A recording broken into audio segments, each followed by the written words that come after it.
Hello दोस्तों, कैसे हैं आप सब। और ये एग्जाम देने के बाद, अपीयर होने के बाद आपको कैसा फील हो रहा है, मुझे कमेंट्स में बताइए। और पूरा वीडियो ध्यान से देखिए, उसके अकॉर्डिंग अपने स्कोर को कैलकुलेट करिए और स्कोर भी बताइए। Today I went to your exam center and it was a great experience to meet all of you. बहुत ही अच्छा लगा अपने स्टूडेंट्स से मिलकर। ऑनलाइन क्लासेस में स्टडीज के अलावा कोई और बात नहीं हो पाती है, but it was a lovely experience today. And if any of you watching this video wants to join for 2026, they are most welcome. इस वीडियो में एक लिंक गिवन है, डिस्क्रिप्शन में कनेक्ट करिए और इंक्वायर करिए 2026 के बैच के बारे में। दो तरीके के क्वेश्चंस आते हैं आपको, part A part B. Part A MCQ रहेंगे 40 एमसीक्यूज, जहां पर +1 आपको दिया जाएगा for right answer and -0.25 for each wrong answer. तो नेगेटिव मार्किंग का ध्यान करके ही अपने एग्जाम्स को, अपने क्वेश्चंस को आंसर करिएगा। और अगर जनरल कैटेगरी में रहते हुए आपके 70+ मार्क्स आ जाते हैं तो that is a good indication of your selection. इसके बाद रहेंगे ऐसे क्वेश्चंस जो कि 60 मार्क्स के हैं। यहाँ पर कोई नेगेटिव मार्किंग पॉसिबल ही नहीं है। लिटरेरी थियरी में से, क्रिटिसिज्म में से, ऑथर्स से, किसी टेक्स्ट से, किसी मोमेंट से, किसी भी क्रिटिकल परसेप्शन से आपको क्वेश्चन आ सकता है। किस तरीके का क्वेश्चन आएगा, क्वेश्चन भी मैं आपको दिखाने वाली हूँ इसी वीडियो में। तो एक एक करके क्वेश्चंस को देखते हैं, थोड़ा सा फास्ट चलेंगे। आप अपना स्कोर मुझे बताइए इनके according. In custody the famous novel by Anita Desai 1984 का ये वर्क है। साथ ही साथ ईयर्स देख लीजिए, किसी को अगर अगले साल अपीयर करना है तो क्वेश्चंस काम आएंगे। Girish Karnad wrote in English and Kannada, option B Kannada. T.S. Eliot popularized the following term through his essay Hamlet and his problems. The correct answer is objective correlative. Objective correlative एक ऐसी term जो कि Washington Elston ने coin की थी और TS Elliott ने popularise की थी। Next question, the famous phrase epidermalization of inferiority, it was used by whom? And the correct answer is Frantz Fanon. Option D is the right answer, जिसमें उन्होंने बताया कि जब भी कॉलोनाइजर कॉलोनाइज्ड सिस्टम होता है तो जो कॉलोनाइज्ड है वो इंफीरियर फील करेंगे ही खुद को। Novel by Anita Desai that compares, juxtaposes Old Delhi and New Delhi. The answer is option D, because Voices in City, this is in Calcutta, Fire on Mountain, it is in Missouri, and Maximus City, it is in Kolkata too. The only clear light of the day is the one which has a setting of Delhi. The Furies appears in T.S. Eliot's play. Which play? And the correct answer is Family Reunion. Family Reunion 1939 का एक play है। Furies होता है the representation of guilt by a character. Next question, Amitav Ghosh Jangalnama, that is a novel in verse. It is a verse adaptation of medieval Bengali tale about Sundarban forest goddess born Bibi. So this is a novel in verse. Study of the origin of the words and the changing meaning. The study of origin and evolution, including their meaning change, is called etymology. Option B here is the right answer. It is a branch of linguistics that investigates how words have changed over time from their initial forms and meanings to their current usage. A word in which letters are rearranged to create a new word containing same letters is called anagram. Anagram का एक बहुत अच्छा example है, for example listen. Listen, इन्हीं सब alphabets को use करके if I reach to the word silent, देखिए लिसन के ही सारे अल्फाबेट्स यूज हुए हैं साइलेंट में, राइट। एक छोटा एग्जाम्पल, नेट, ये वर्ड यूज करके अगर आप 10 वर्ड बनाते हैं, TEN, that is also anagram. Next question, a novel that opens with it was the best of time, it was the worst of time, बहुत ही क्लीशे क्वेश्चन हो चुका है अब ये, and none other than Tale of Two Cities 1859 का work है by Charles Dickens about French Revolution. Mark the odd one among the following: conceit, illusion, paradox, ode. The odd one out here is ode. Ode is a genre of a poetry, and rest of these are the literary devices. Outside in the Teaching Machine, that is a collection published in 1993, and it presents the ideas of Gayatri Chakravarti Spivak. Essay on Works of Literature by Spivak. A novel first published with the title The Whale, the correct answer is Moby Dick, जो कि 1851 का epic work है by Herman Melville. Willing to wound yet afraid to strike. This is by Alexander Pope for Joseph Edison. Epistle to Dr. Arbuthnot. Following work not true about Foe. It was written by James Coetzee. Yes, 1986 का work है by Coetzee. Yes, based on Daniel Defoe's novel Robinson Crusoe. Yes, it is told from the perspective of Susan Barton, and Barton does not want Coetzee to write her story, but Foe to write her story. Right? तो option D सही नहीं है यहाँ पर. Malapropism, a similar sounding word used incorrectly. For example, आप Pinnacle की जगह pineapple बोल दें अगर, राइट. यहाँ पर आप you are the pineapple of my eye बोले, you are the pinnacle of the eye बोलना चाहते हैं, उसकी जगह. A novel set during Great Depression, Grapes of Wrath.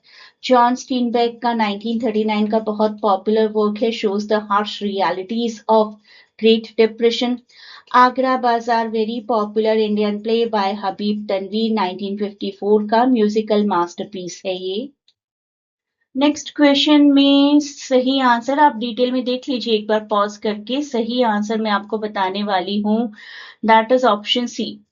Glossary is something that explains some special or unusual words.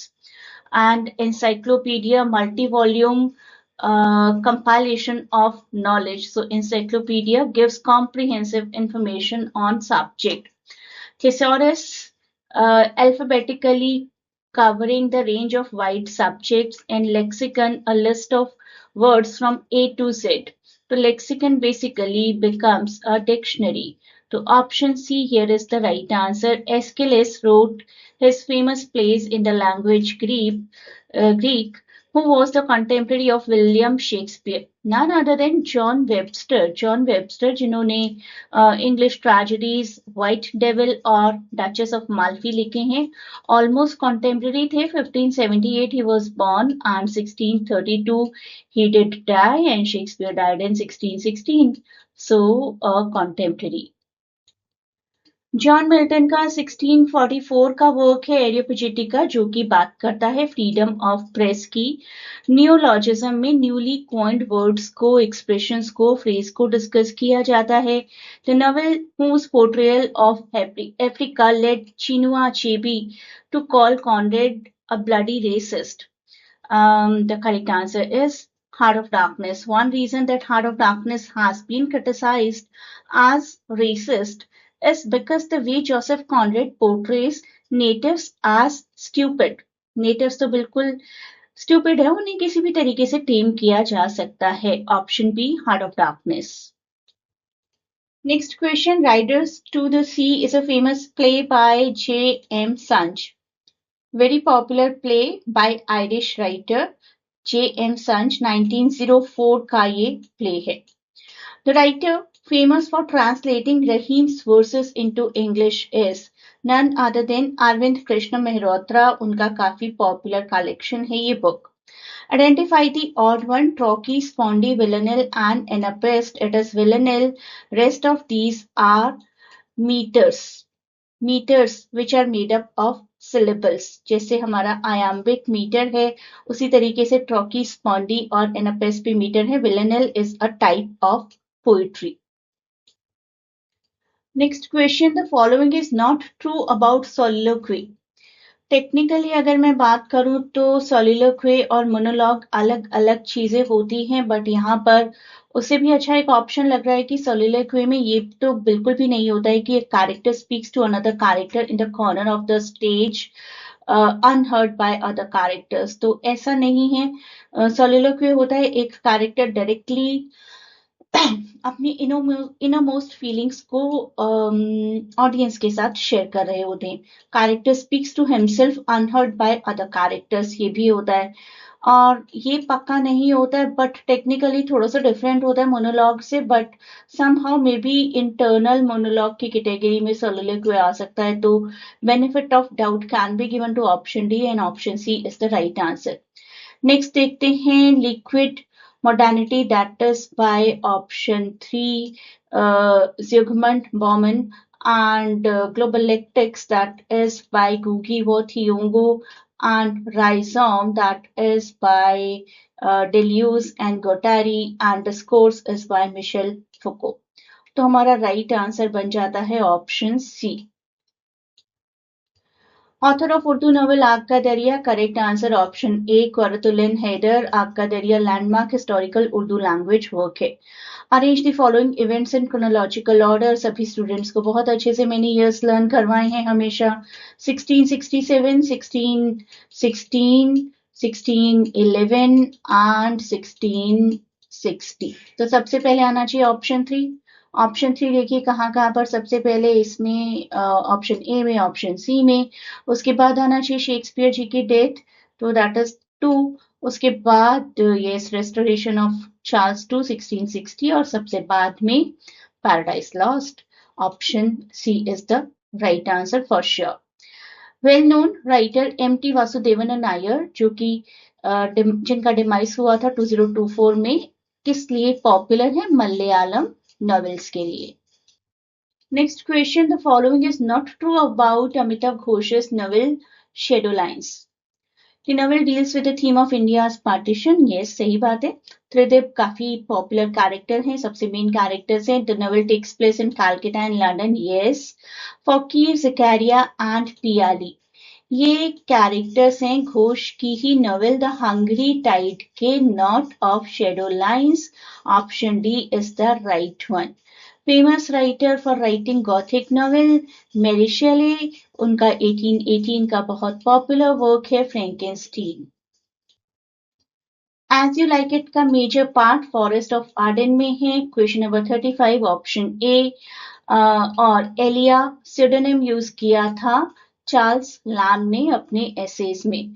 Lycidas poetry is in the name of the death of Edward king, जो कि काफी popular contemporary writer रहे थे एक time पर John Milton के, इनके काफी अच्छे दोस्त भी थे। He died early the same way Lycidas died early in the poetry Lycidas. Question number 38, the book Lives of the Most Eminent Poets, that is written by Samuel Johnson, और 52 poets की उन्होंने बात की है इस वर्क में। The poem by W.B. Yeats that speaks mere anarchy is loosed upon the world, and this is written in the Second Coming. The Nobel Prize in Literature 2024 was given to Han Kang, the South Korean author.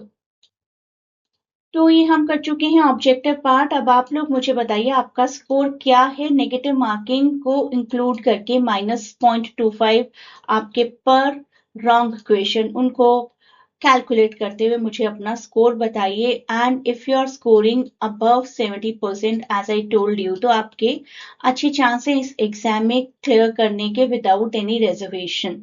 मैं अभी without reservation की बात कर रही हूँ। और आप में से कोई भी फ्यूचर में कभी प्रिपेयर करना चाहता है तो ये पीडीएफ आप ऑब्टेन कर सकते हैं, या बेस्ट रहेगा आप लाइव क्लासेस ज्वाइन करें मेरे साथ, फॉर श्योर आपका एग्जाम क्लियर हो जाएगा। मेरे बहुत से स्टूडेंट्स ने पास्ट में अच्छी यूनिवर्सिटीज में एडमिशन लिया है, आपको भी मिल सकता है।